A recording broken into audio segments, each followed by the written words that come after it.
Welcome everyone, this is Pine Needles and you're listening to Lotro Players News, where we take a look at lasers and Lotro and here Lotro Players. And this week we have with us Krister. Hello. Hello there, Krister. It looks like we've got a small population on the show tonight. Just the two of us. Yes, the two of us. Let's see what we can describe on the news for Lotro this week, where there is and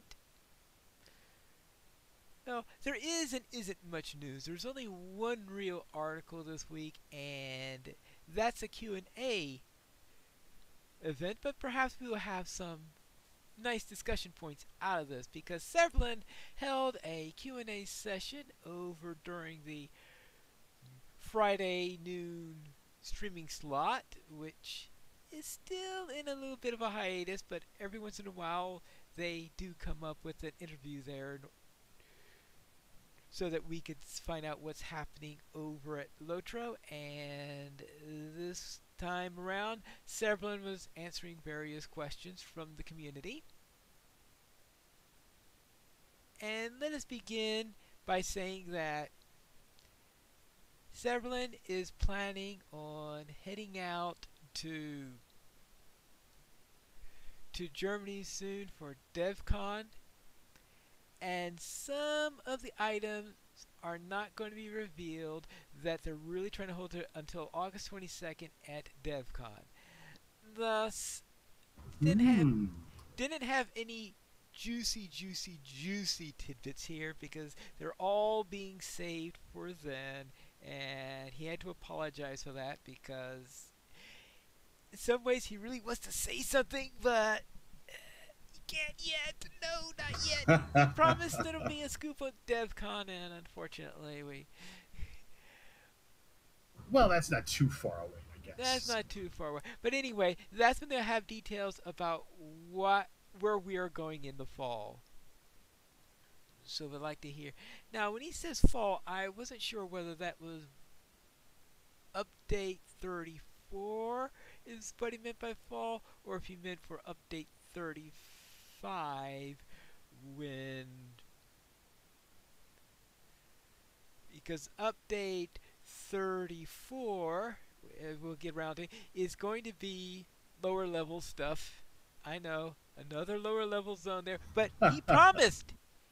He said he promised that update 35 is going to be all level caps, is going to be emphasizing the level cap stuff. So all the new area that they're going to bring out for update 35 is going to be at wherever, and I have a feeling that's what they're saving for DevCon, is Agreed. wherever they're going for that. But it could be wrong, and the thing that he's saving for DevCon might be the update 34 stuff, because I don't think he announced where exactly they're going yet, but it's going to be not not at cap. That's all we can say on that. Now, he did say that they are going to be adding a 6-player instance in update 34. Now, since they're not promising it to be level capped, that sounds like it's going to be a scaling instance, would be my best guess on that, Which would be good. which could be an interesting one, which means we may be able to do that whatever level we are, but that does mean it's not going to have the super powerful rewards probably that you usually get when something starts at the highest level. True. But the big news, at least from my point of view, is that he did announce that there will be a new skirmish in update 34. Yes, and I'm very interested to see what that is all about. So, Yes, what kind of skirmish is this going to be? Because they haven't had a new skirmish since. See, the last one that I remember them having was Storm of Methodris, if I'm remembering properly. And it's yeah, been so long, it's hard to remember, right? But yeah. That's cool. I'm interested to see what they're going to do now. So, you know, what they're going to do and where it's going to be, because I guess it could be either in Gundabad or I mean, is it going to be in Gundabad to fit in with the theme of Gundabad? Is it going to be fit in with whatever the new zone is going to be? That's in which case it could be fitting having a skirmish there, because if it's a lower level area, because Squirrel in his article here was thinking that maybe it'll be something in Cardaland or something like that where they're going to be going, which I don't know. I didn't recall him saying anything about that, but perhaps Squirrel listened more carefully to the interview than I did, or he was keeping more thorough notes or something like that. So let's say if it is something in down in a region like that, there maybe there's a skirmish associated with that area, but it could just as well be up in Gundabad or something like that. And remember that when Storm Methodist came out, Storm Methodist was originally planned to be a high level starting skirmish, and thinking that it'll start out right about the level in which you would be at in Dunland. So they were thinking that that was going to be a level 60, I think level 65 minimum skirmish is what they were originally planning for that. And they thought better of it. I think they might have even were thinking of making it level 75, and I think people balked at that on the test server. So I was thinking that they were going to drop it down to 65 or something like that, so it would be fitting for it. Instead, they dropped it down to a level 20 start, which was a shock on Stormwell Methodist. So it's possible that they could have it in Gundabad, but have the minimum level at 20 or something like that, so that anyone could run it anyway. Because if they're going to have people running a skirmish in Dunland at level 20, why not one in Gundabad? And besides, a level 20 person could do all the missions in Gundabad. And it gives them a little taste of what's to come. Yeah, a little taste of what's to come. But in any case, who knows? That's all just speculation. If we had more people here, maybe I could take a little poll here as to where people thought would be the location for this new skirmish, whether it would be... Yeah, we need other people, because my answer would be serious anyways, so... Yes. I mean, you could always... I think the next area should be the holodeck on the Enterprise. No. I was... Of course, there's always that... Back when they released... Let's see, what was the Icy Crevasse and Attack at Dawn, they had announced that just before April's 1st. And this was back when it was on a casual stroll to Mordor, and I had written an April Fool's article announcing that they had just announced a new skirmish. In fact, I think I wrote this article just before Turbine, I guess back in those days, announced that there was going to be a new skirmish in there. And I announced that the new skirmish was going to be called Survival Hobbiton. And the idea there is that you're having the scouring the Shire just before the Battle of Bywater, and you're trying to survive all the stuff that the ruffians are doing to Hobbiton, and that you have to do things like deliver pies so that the hobbits can eat despite what the brigands are trying to do, and all of that. And that was the idea of that skirmish in there. And I think that's the only April Fool's article that I ever wrote. It's like Survival Hobbiton, yes. I could just imagine them having a skirmish like that. I have a feeling that won't be it. Instead of hobbits crying for the medic, they're crying for the baker. Yes. Maybe one... Of course, there's maybe something up in the Yondershire with the brigands up in there. I guess we'll just have to find out. Maybe some people could respond with their favorite hypotheses on where this next skirmish is going to be going. Now, there was one other announcement that was made relating to what's coming up in Update 34, and they said that there'll be something called a delving system. I believe it's where we're going to be earning something called radiance, and never. No, no, not Radiance. Oh, please, not Radiance. Yes, no, no.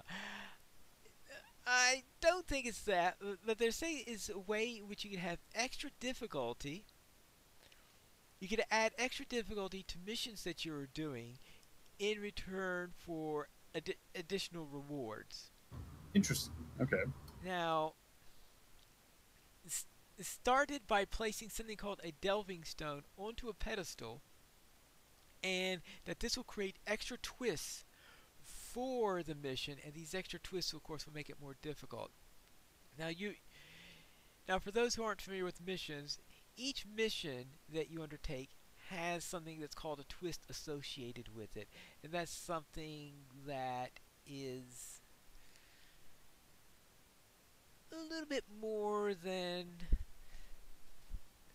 what you normally have. Let's say, for example, there's one that takes place in Goblin Town, and in there you're supposed to be shutting these doors where goblins are spawning. So its twist is endless, meaning that until you close one of those doors in there, goblins are going to keep on spawning out. It's not a set number in there. It's going to keep on spitting out goblins, and you're going to have an area that's going to be filled and filled with goblins if you don't go around A, killing the goblins, and B, closing those doors. And you have to shut 10 of these doors. So that twist is called endless. And you also occasionally have endless with other items where you had these cave calls. They're often also the ones that tend to have endless in them.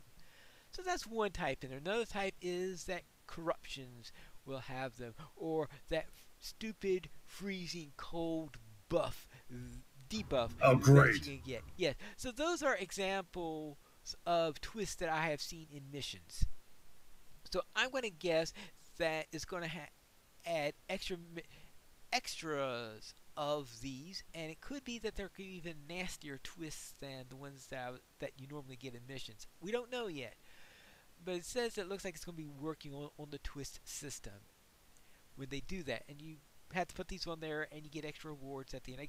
I guess it's an extra chest or something like that that you get at the end of it after surviving through this thing. Now, Squirrel speculated that maybe this is in some way similar to mythic keystones that you have in WoW. Now, I have not played WoW since they've introduced this thing called mythic keystone, so I have absolutely no idea what to talk about there. In fact, the first thing I thought of when it was trying to describe that was extra difficulty for extra reward were Reapers in DDO, where they have four difficulty levels for their dungeons. They have the solo difficulty, which is relatively trivial. You have your normal difficulty, you have your hard, and then you have your... Is that last one? I always forget it because I always want to say epic, but isn't epic the unachievable, unwinnable? No. So anyway, after that they have Reaper levels. They have Reaper levels 1 through 10, and you set the high Reapers in there, and that adds extra challenge to it. And one of the prizes they have, for example, they just started a new hardcore season on DDO, and what I mean by a hardcore season is that there are no revives. So you create a character, and if your character is dead, it's dead. And one of the rewards they have for leaderboards is whoever has the most Reapers. So you get Reaper points based on completing... I don't know the details of Reapers all that much because I haven't run anything on Reaper. If I ever did, I might have stuck my nose in one and then had it chopped off. So So yes, so one of the leaderboards that they're keeping track of is who has the most Reapers in there. Now, going into Reaper mode on a hardcore server, you have to be a top player in order to survive that. Just saying. Especially considering that in DDO they have this thing called reses, where you could, when you get to level 20, you could restart your character and you get a bonus for restarting your character. So you reincarnations, not reses, reincarnations. And this reincarnation that you have is a new character. They can inherit stuff from the previous character, and they can have certain bonuses from their past lives, and they get a little bonus to how many character points that they get in there. And some characters have dozens of past lives for their character. Well, the problem is that if you go into a hardcore season, you're going onto a blank server, so you don't have all those past lives. And I think most of the people who do Reapers probably have the benefit of all those past lives. So in order to do Reapers without past lives, you're going to need to be a really good player because you don't have those past lives to settle down on. So that sounds pretty crazy. But yeah, so some people are really great at DDO, obviously. A lot better than I am. I am tipping my toe into the hardcore server, but I can tell you right now, I am not running anything on Reaper.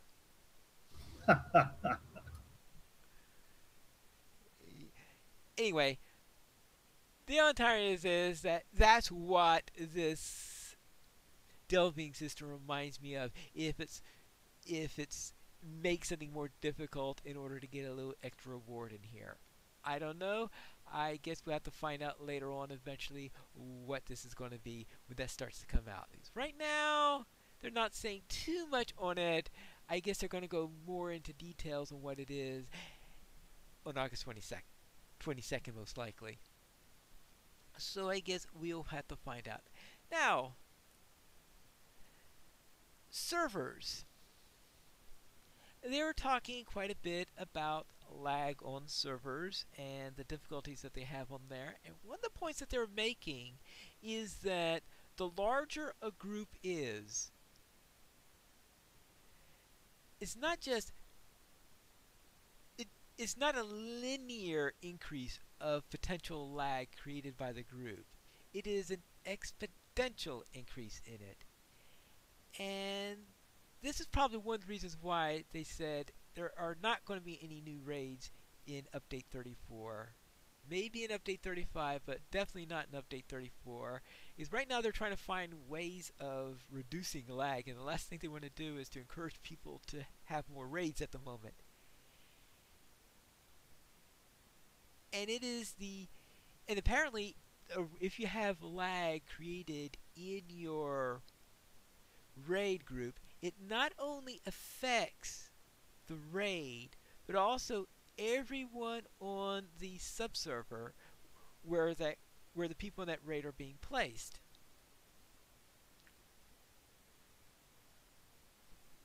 So I guess that probably means that if you see that you're soloing and you suddenly see this major lag freeze or something like that, probably means you're in the same subserver as someone doing a raid or something like that, because apparently raids are very taxing on the system, because I guess with each person you add, the extra communication for going to everybody, the more people you have, more packets are being sent, the packets have to be sent to everyone. And it looks like that this is the reason why they're trying to stop landscape raids. Because we were wondering, for example, wouldn't some people get around it just by creating multiple groups of 6 and having them running around together, go on the Discord? And why is that not as bad? But that's not as bad because all that communication packeting that's happening internally doesn't hit the raid level in that case, because all the groups that the packets are being sent to are still in full fellowships. So apparently that's the reason why they were trying to stop landscape raiding. That was or at least I get the impression that was the main purpose of doing that. Because I was thinking, was there some really weird reason for it? But apparently, it really was lag that they were targeting on that. I wasn't quite Well, regardless in. of it being latency, that was such a strange decision. You know, would have I guess with the explanation that you provided, it still would, like you're saying, beg the question about what about fellowships operating, Well, and why is that different? well, But like you it's said, because it's an exponential growth. yeah, but regardless of the communication in fellowship or the raid, I've had that happen. You know, like with Weatherstock, or Oh, somebody's putting on a big concert. You know you're there because you zone in and then you're frozen for a bit. You know well, what I mean? yes, but in that case, you've got hundreds of people in the same area. Right. And in fact, I think some people noted that Weathertop is already inherently one of the laggiest places that exists. Yeah, I think we discussed that in last week's show, was it? Where that One of got the mentioned? laggiest places in Middle Earth. Yeah, is apparently that's what's Well, then happening. that's hysterical that they started Weathertop. They started Weatherstock on Weathertop. Then it's the worst place you could do it in the world. Well, I have a feeling that back when they started the first weather stock, I don't think that was as much of a problem because there were more servers back in those days. True. And I remember when I started attending they had an event on Weatherstock, but they also had a lot of big stuff happening down near the Forsaken Inn as well. And so I think the whole point of that was to split it up so that it wasn't over. It was completely overwhelming, Yeah, basically. So, probably something. Like that. Any case, weather stock was a little bit of a problem. That is a little bit of a problem for that same reason. but it's so much fun. Yes, that was the other thing. I remember though the first time I went to Weatherstock, I I was not normally on Landrival, so I had created a character that I could go to land, so that I could on Landrival, so I could visit there for Weatherstock, and got up to level 20, so I wouldn't have to worry about being chewed up Attacked. by attacked by Kriban and all that stuff. I was just so I was going on there, and I didn't realize that the place is going to be inherently laggy, and that the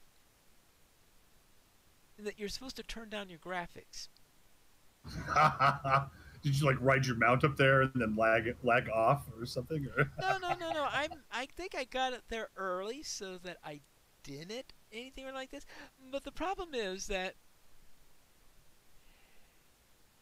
it's a recommendation that if you want to hear beautiful music on Weathertop in Lotro, whatever you do, lower your graphic settings because the music is really bad. And I was wondering all throughout the concert is why is everybody saying the music is so wonderful?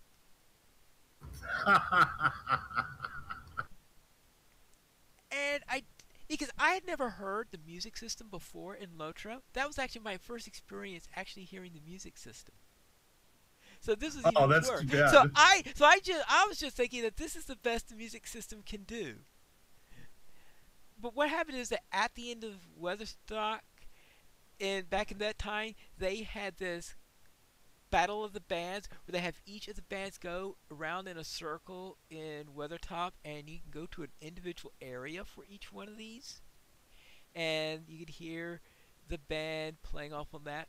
And by that time, each little pocket area had a small enough percentage of the people that were on Weathertop, and you're far enough away from the rest of them that I was actually able to hear the music properly. So anyway, yes, that says yes. Right, so that demonstrates that yes, you don't have to be in a raid in order for a group of people to bring things down. But in that case, we're talking about hundreds of people, even back then. So Well, and yeah, and I think oftentimes a lot of their decisions are, of course, constrained to the technology that was available at the time that the Lotro's engines were built and everything. So, Yes, there might just be some natural barriers they run into that they can't really work around unless you're going to put everything to the torch and rebuild it from the ground up. they're not going to rebuild everything from the ground up. They're probably going to see if they could do some fixing under the hood in order to do this. Yes, there were some decisions that were made that were probably reasonable back in the time period in which they were made. Remember, game was first released 15 years ago. That's incredible. They That's crazy. started creating the game. Well, how long did it take them to actually create the game? What, 5 years or something? Because you had to include the time before Lotro when it was called Middle Earth Online, and then Lotro and stuff. So it took several years in order to prepare. So we're talking a lot more than. So some of the items in there in their engine are probably pretty old, shall we Oh say. yeah, So yes, I can understand that. And that's why, for example, there's this question about 64-bit servers on whether or not they'll ever have them. Well, right now they apparently they're starting to test them internally, but they're having some glitches on that matter. So I'm sure they all love to have 64-bit servers someday. We'll see. Oh, in fact, that is actually in here. 64 server was ready, but issues cropped up during regarding chat servers. So they had to fix that before they get around to, because they want to make sure it's something close to working before they start having us test 64-bit servers. I wonder if they've ever truly considered, like removing voice from the game entirely, and what kind of impact would that have Well, on the game? that is an interesting question. The problem is, what's the percentage of people that still rely on the internal? I know that all the large kinships are probably on either Discord or TeamSpeak or Yeah, Ventrilo I was or something like that. because I would say yeah, the trend today more is that you're going to be on an act on Discord or team, something other than in-game voice. Yes, And the only time that we usually use in-game voice is when somebody can't get that particular program to work, right. and then we have to And talk to them. I would say that voice is probably 95% of the time it's being used by pugs. I Okay, mean, fair enough. That makes complete sense. That and makes you complete sense. can't shut the door on pugs because the you can't go around shutting the door on pugs because, well, you want to encourage pugs, so to encourage people to group together, and that's, well, except in raids, of course. You don't want you don't want those landscape raids, apparently. Yeah, not too large of a group, but Yeah, okay. But anyway, there are other reasons for lags. First of all, the quest system. The quest system, when it was designed, was not designed for there to be 7,000 quests. So it's probably trying to check out which quests are available, which ones you've got, and of course, sometimes checking to see whether or not you have done a specific quest in the past. So you could have several thousand quests sitting in your backlog that you have into there. Like if you go around, take a high level character that wasn't Valor, but I mean who got through it through the long, hard years. And if you click on Show Completed Quests, oh expect yeah, that you'll be sitting there. you'll be sitting there for a while before that comes up on there. And then, of course, sorting through all those quests afterwards. And so you've got a huge number of quests that you've going on this. So so they have to find out if there's some way that they could streamline their quest system in there, because that's probably one of their contributors to lag, especially if you consider that whenever you increment something, pick up an item, there's probably a little bit of lag contributed there. For example, whenever you kill a mob that's going to be associated with the quest, you're going to be clicking another step on that. And of course, probably just killing any mob, since it has to check whether or not that mob is eligible for this quest, that quest, and the other quest. And if you're in a group and everybody is on the same quest, then incrementing that tick while they're in a raid group. There's probably a reason why they attacked quests when they were doing that, because that increment is probably one of the big things that's causing raids to be so laggy and all that stuff. So yes, so you've got effects. That system is bloated right now. They're trying to work on that. They're trying to see if they can find a way to clean up the database in there. See if they can modernize the server infrastructure. Now, these are all going to take some time. 64-bit servers. And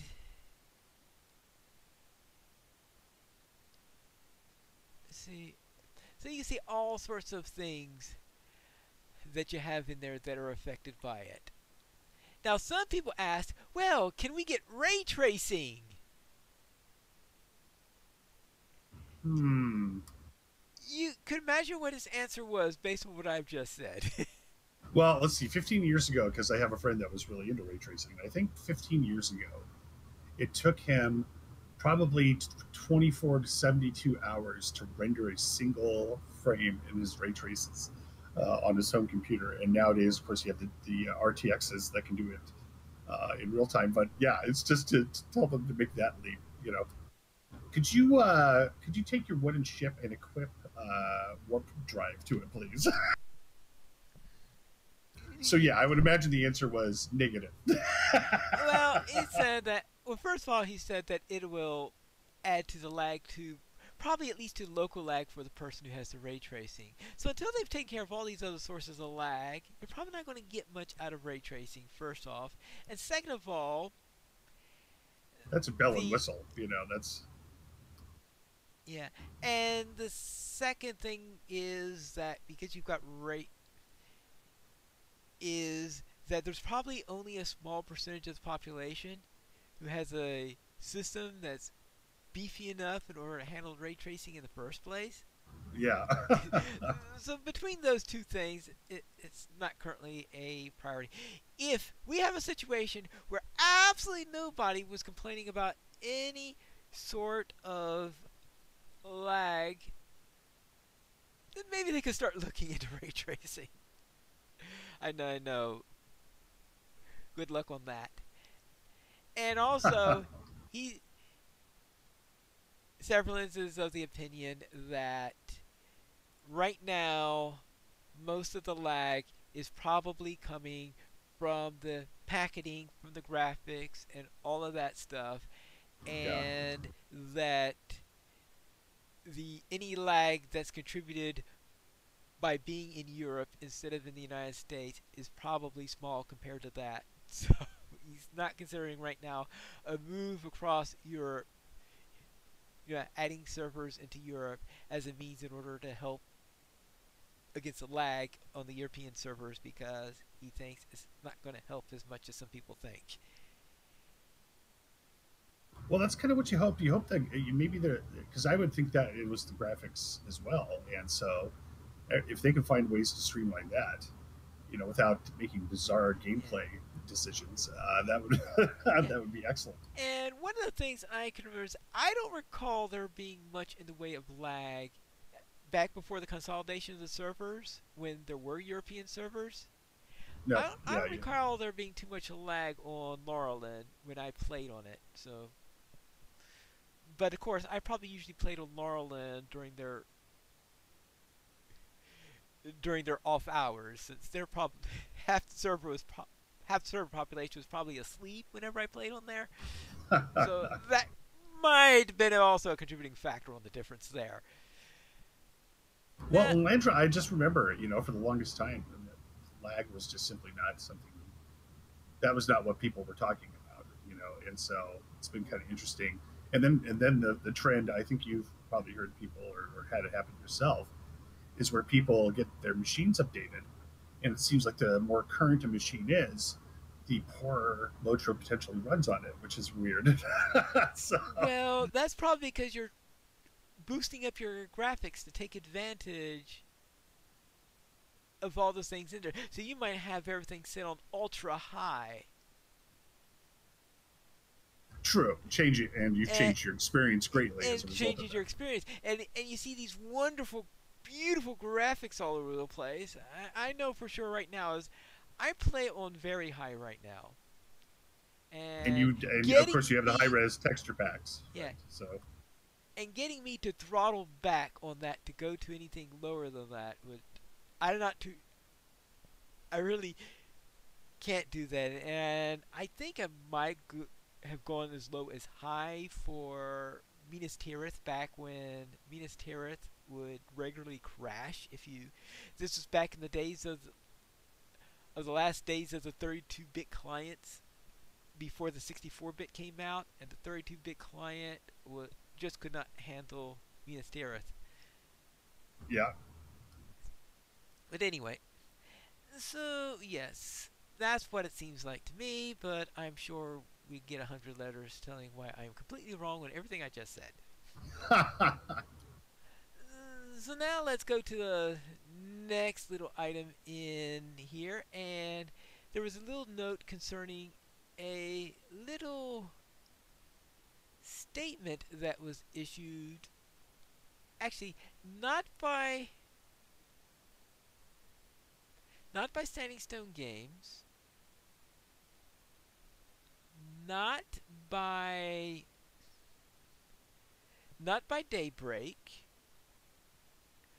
but by Middle Earth Enterprises. Is apparently there was a group with a private project called Echoes of Angmar who wanted to create a private server for Lotro.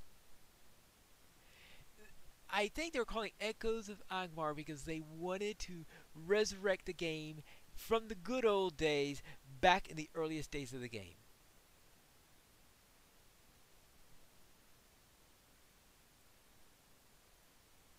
Is that currently something that's going on, or is that something that's happened already? What's the if there was an outcome, there It wasn't? was, well, they have posted a trailer on YouTube. Now, I have not seen this trailer because I only just realized now that they had posted a trailer. I'm not going to watch a trailer in the middle of the show, especially considering that I'm recording the thing in there. And but their public testing schedule is where they're planning on late August 2022. The open world testing is in starting zones. This will cover levels 5 through 15, including the epic prologue.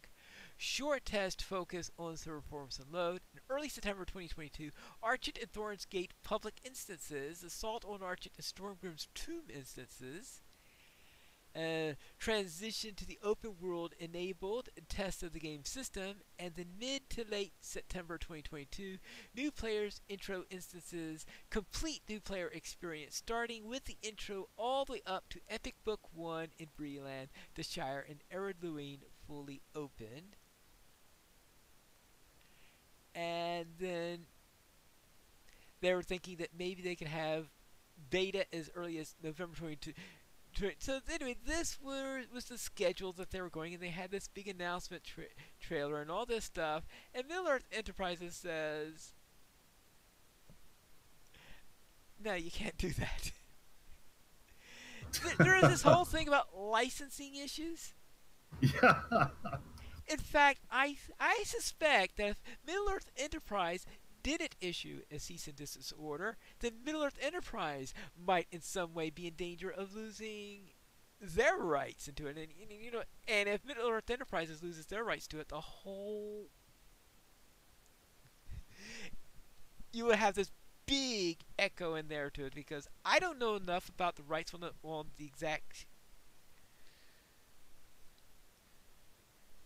It sounds like it would just be on the exact insanity. contract that Middle Earth Enterprises has with the Tolkien estate. But I'm pretty sure that allowing something that blatantly that's not under their control to go like this would be a gross violation of their contract, most likely. Right. And so therefore, yes, I would expect a cease and desist order. So they put out a cease and desist order saying essentially, no, you can't do this. Now, I guess we'll have to find out they what the outcome of this, but for the time being, that's what it says in there. And if you're going to do something with the token brand name and their derivative item in there, such as a game or something like this, you do have to go through the channels. Yes. Otherwise, yes, rights on the matter and everything. So we had that on there. Now, the next item they talked about was when someone asked about the potential for another Bombadil server coming up again, the answer to that is they have no plans at the time being to revive Bombadil. But he did say that they were thinking of having an overflow server during the fall. And this overflow server would be a place where you can have free transfers to the server if your server was heavily hit, was having so much lag, and that it could be a bleed-off place where people can go in order to play, at least until they hit its lag point. Now, he was saying that they were expecting maybe to need to do this during the fall, and he didn't give the exact reason why they're anticipating this, but I have a feeling that it has something to do with a certain series on Amazon that's coming out in the fall. That they're thinking that maybe if more people decide to join the game because of this, then they wouldn't have a server in there, but they wanted to go up in front, say this is a temporary server. You have free transfers to the server and away from the server, I guess at the end of I don't know the exact rules that they're going to have on that. It might be free transfers to it at the beginning to it, maybe free back to your original home server afterwards. It would be maybe so maybe free transfers to it. He said free transfers to and from it, but I'm thinking, well, free transfers to and from sounds like something that could be easily abused, but it could be that maybe it's only back to your original home server or something like that. They haven't given us details on that or anything. The idea there and the purpose of this server is to act as an overflow buffer if things become intolerable for some servers as a result to a mass of people joining. Or perhaps it'll become the recommended server for people to join at this when it comes up in there, because we had this nice empty server in there, which maybe they could encourage people to play over there for a while. But it's only going to be a temporary server, and that when they no longer need it and things settle down back to the norm, then it'll be closing it with a course with free transfers off of it, so that people can join back to the regular servers with it. And I have a feeling that's something that they plan to do whenever they anticipate huge numbers coming in because of something special, such as a television series by Amazon. We'll probably get more information about this as things get closer, but it's probably not too far away. We're talking about a month or two. Yeah, it's really close now. Yes. And as for UI and art updates, they are working on assessing and assembling a team toward updating the UI, art, textures, etc. It's a longer process due to the budget and resources.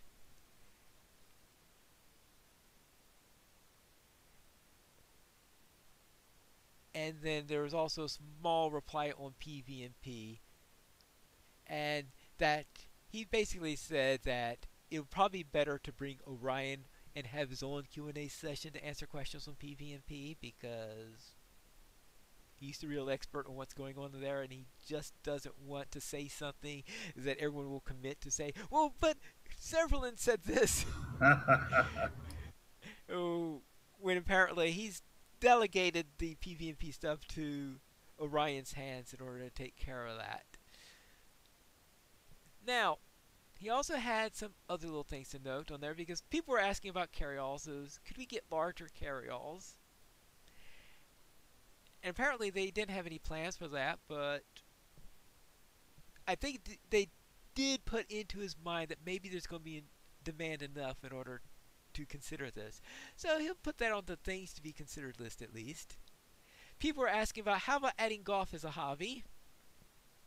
Several reply to that is that no matter what happens, it seems like hobbies always seem to find themselves drifting to the bottom of the priorities list. So, yeah, probably nothing on that matter. He says that there are no new epic battles currently being planned using the current epic battle system. Yay! I know there's some people there who actually like epic battles. I'm not one of them. All right. Kinship updates that they were thinking of having for 2022. Well, apparently they're getting pushed. I think it seems like not the hobbies aren't the only thing that has a tendency to getting pushed to the bottom of the list. It seems like whenever they're thinking about having kinship updates, they also have a tendency of falling to the bottom of the list whenever things are going on. Oh, if it ain't broke, don't fix it.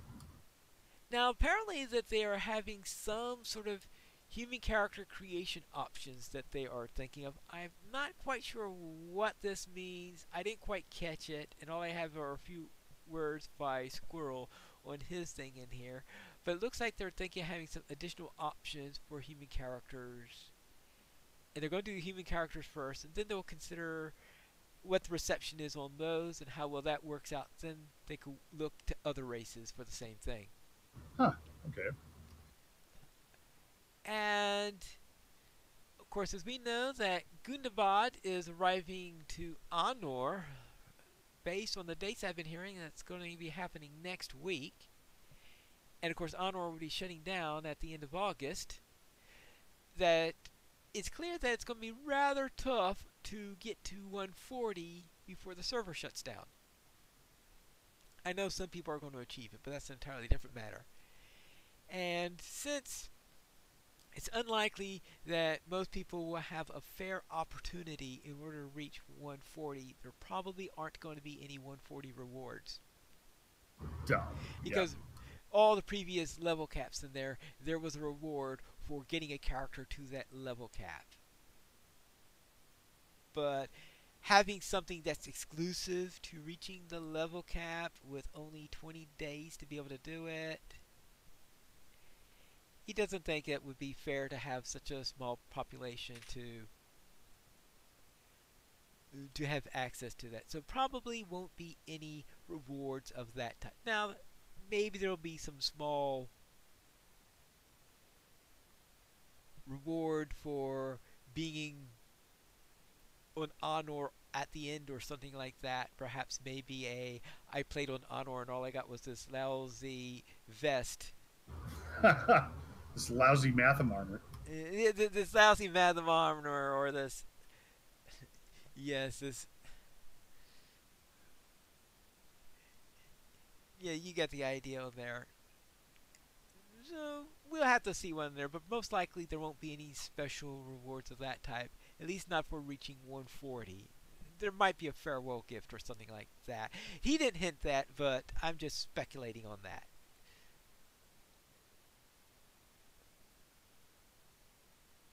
And they're still having some things about customer support that they're still trying to work on. It looks like in-game customer support is starting to get better. The account base support is still not up to the level they need at the moment. Kinship renaming is disabled due to it being a support item since it's a manual process, so that's still something that'll be taking some time on there.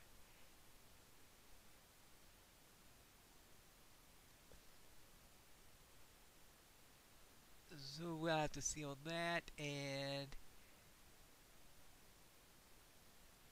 see if, trying to see what else is in there. It looks like that's pretty much what we've got in. Oh, he did mention that they are going to gauge how successful the support packs are on whether or not they'll continue them in there. Because one of the items in there is if the support packs are doing well, then that may be a means that they have in looking for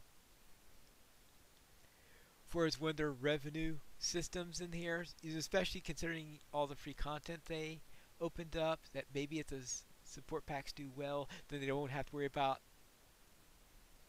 having small expansions or something like that. Because right now there are a few constantly having expansions over the last couple of years in there. So they're probably going to look at that as one potential means of getting income, and they maybe won't have to have as much of a focus on expansions if that Right. works out well. We have to see. And did I talk about hiring? Oh, yes, hiring. I skipped over that before because in hiring, right now they are focusing on hiring content designers. And in fact, they seem to have a number of new hires in that area. They are not going to be hiring a new producer immediately. Right now, they want to get the content creators hired and working up to speed. So, and put an emphasis on that side. And probably I'm hoping there are also some people in there that are helping to work on lag and stuff like that. I presume that doesn't mean just content, but he's also probably talking about people working on the background in there for developers in general. I'm hoping that's what they got. And actually, Daybreak Game has a list in here. Well, when the post that is out is for a lead content designer. Talk about opportunities, but I got the impression that they're also hiring other people also. But the one that's specifically that's in the links in the article by Squirrel is for a lead content designer. And boy, that's quite a lot of time on one little letter. Or actually, it was from the interview in there. But yeah, that's what's going on in there right now. But as I said, not much about what's coming out on the next update yet. We got a few hints on what's coming up there. It looks like we're going to get a new skirmish, a new 6-player instance, probably a new landscape that is tailored to lower levels rather than the higher level in there, with the higher level content returning in update 35. And in fact, he even apologized that we aren't getting in-game content again for, is this the third straight? Because Angle was since Gundam, right? Because we had Angle, we had Yondershire, and now we're going to have this new area. How dare they? We'll see what they have next. And that's it for our Q&A session with Severlin, and I'm sure Squirrel will post a notice on all the things that I got wrong during the time. But let's go into our store sales. Christopher, what's on sale this week? Well, of course, it's Lotro bonus days, so Lotro has introduced a sport much like golf called Hablanigans, and that is currently running now through the 7th. I was thinking that's more like hockey than golf. Well, it's kind of, and well, you take a stick and you hit something. Yay, I that's think it's hockey. pretty. I mean, it's either hockey or hurling. Those are the first two sports I think of. I mean, it's also golf. well, golf, yes, but in golf you're trying to hit it through this tiny little hole. That means you have to hit chicken eggs. That means you'd be using eggs instead of chickens. Well, and you couldn't use, it'd be more like lacrosse at that point if you think about it, because you wouldn't want to hit a chicken egg with a bat. Okay, you do have a point. Okay, it'd probably be more like lacrosse at that point. And so, preparing for this desperate battle with the chickens, you can get 20% off stat tomes, regeneration food, run speed boosts, attack damage boosts, and that is good through August 11th. And then the weekly coupon is for a free universal ingredient pack. The coupon code is ingredients, and that is also through the 11th. Right. And so those are the sales for this week. Our only site article this week was the Q&A session, which Squirrel posted. So let's head into our week in gaming. Krister, what were you up to? Well, as usual, we our employees' fates rise and fall week by week, and so this week, once again, however, the victory for us is the first boss, T2 Hidden Horde, is going very smoothly. There's nothing to say about it anymore. We can survive people dying. We can survive in the rage timer, and we've been getting it done. So I'm very Yeah, happy about that. So, it was so easy that even I could have, even I was able to heal that one, right? and then we ran into a couple hysterical things where right after boss one, there's a pole that can be either smooth or it can devolve into absolute mind-bending chaos. And last night it was chaos. So we had a couple polls that went chaos. The boss just it was a little bit of a frustrating night, I would say, for everybody. But the cool thing was that probably about a half an hour before the raid was going to start, we only had 6 people, and we were sure that we weren't going to have enough people by the time the raid time rolled around. But somehow we did it. We had a bunch of people show up. We were able to fill the raid out, and as a result, it was really cool to see. So looking forward to us trying again. The good news was on the first boss, however, we had 4 teal rings drop, so that was actually a very productive chest for us, and we had a lot Yeah, of people but get did their anyone rings. actually get a useful teal ring? Well, that's the problem. Yeah, as you get this magical ring and you're overwhelmed with its power, and then you realize it's not for you; it's for someone else. But yeah, it felt we felt good on boss one, of course. Boss two is now our new mountain to climb, Oh, and then that no, that tells me that is exactly what Círdan shipwright. That's why he gave his ring to Gandalf. Is because sorry, this dropped for me in a dungeon, and, and I think it's more suited for your class. that's too funny. I wonder if that is the whole point. That the logic is built in, you know. And then outside of Lotro, my exploding orc is still gambling. We started playing Ark again, so I've been playing that a little bit. And then I was looking at some old stuff I was working on with my voxel projects and came across to my project where I took uh, Gast from Minecraft and built it in Starship Evo, and then I went crazy and built an entire Roman legion of Gasts. So I was just looking at that project again. So a pretty productive week in terms of nerding. How about you, Pine? What were you up to?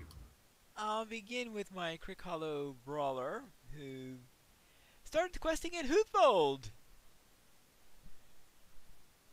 I know it's Where the hard to heck get. is that? Hootbold? I hope you're kidding me. I was kidding. Sorry. Okay, Yes. yes. So I wanted to see what the equipment is like for brawlers on Hootbolt. So I was taking a look at it, and I was a bit surprised that they actually have 3 differences. They have one for each of the colored lines, despite the fact that you cannot specialize in yellow line. They do have a yellow line set for Hootbolt, just in case you were Huh. crazy enough to want to go for that set.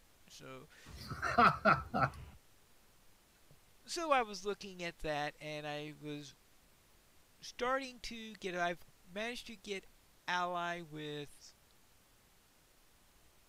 well, at least 2 of the factions. I think I'm almost ally with a 3rd faction in there. I still need to get ally with the final faction there. I'm starting to get the town built up. It's a lot easier, of course, than it was back when Hootbold first came out, when completing those quests cost a lot more than one of those Hootbold tokens. So yes, I was able to run that starting in it. So I've got, I think, about 3, maybe 4 days of hoop bolt that I've done on my character so far. Now in DDO, I created a Tabaxi artificer who's now level 6. I'm running through Salt Marsh on that character right now. So we'll see how well I can do with that character. So this is my second Tabaxi character. So the first one was to see how I could do with a Vistani knife fighter, and I think I talked about that, the one that was going on fighting the dinosaurs and all that stuff. So now I'm seeing how well I could do with how well a Tabaxi can do as an artificer, and I'm doing pretty well so far, I think. And then ESO, my character has reached the end of the woodworker hireling letters. You are familiar with the hireling letters that you can get? I am. Yep. Yeah, so I got letter 300 this week, which means that no new. But you still get the letters, and what it's doing is it keeps on repeating the last one, so it just Right. repeats the final farewell message on that. Oh, have you run into that already? Yes, and it's too bad. I was thinking it's too bad that it just doesn't restart it. So you just start receiving everything again. So in case you miss something. Oh, well, I'm not too sure if I could go through it all over again. Well, I mean, as opposed to just repeating the last Yeah, message over. I was expecting it to give a generic message instead of repeating the last one. But we'll see. But anyway, that was for the woodworker one. I guess that means that I'm about 50 away from the end on the. What's the next one I have that maybe? Because I think I'm halfway through the second on the enchanter one, and I think the same thing might be true on the food. This might be the food one that maybe I'm getting near the end of the second. Well, I guess I have to go and check some point where I am. Maybe in a few weeks I'll be announcing I've reached the end of another one. But That would be awesome. we'll see how that works on there. But oh boy, going through the trials and tribulations of 3 different styles of people sending me the. I presume you remember the first one was a Khajiit who was the ultimate running into ridiculous. The specialty seemed to be running into the most ridiculous situations you could think of, if my memory serves me right. It's 200 letters ago, so who can know the details? But I think that was the one who had the horse that was trained to start if you said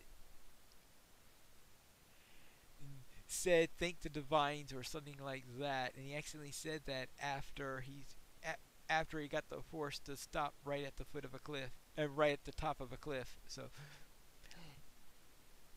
you could see that there are all sorts of funny situations. Then the second one was the orc who liked to do woodworking and talking about the rage that he has versus trying to do nice, beautiful woodworking.